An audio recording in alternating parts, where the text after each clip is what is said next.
Okay, number 11 says a garden is in the shape of a rectangle and a semicircle as shown below.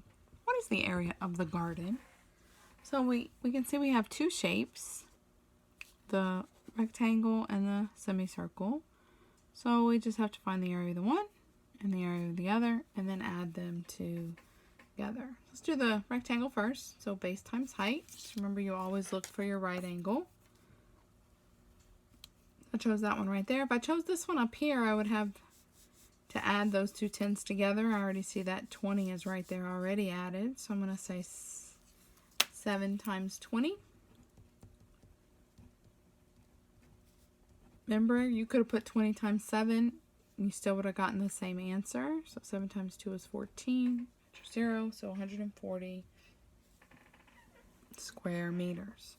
Okay, now let's do the area of the circle. Remember, make sure you're using that area formula.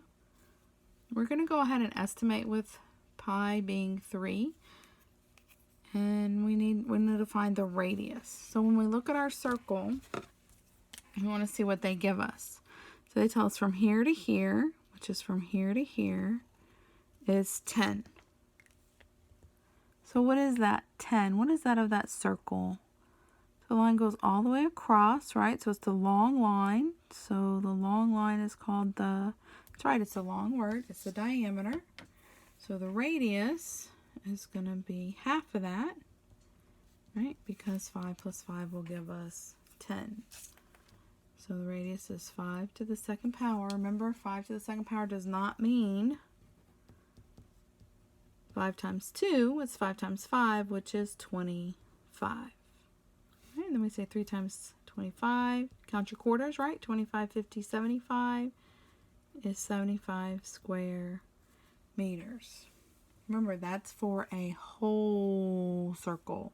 We only want, that's right, half the circle. So that means we've got to take this and divide it by 2. So 2, 4, 6 is 3. 7. 1 left over, add my decimal and 0, bring down my 0. So 37.5.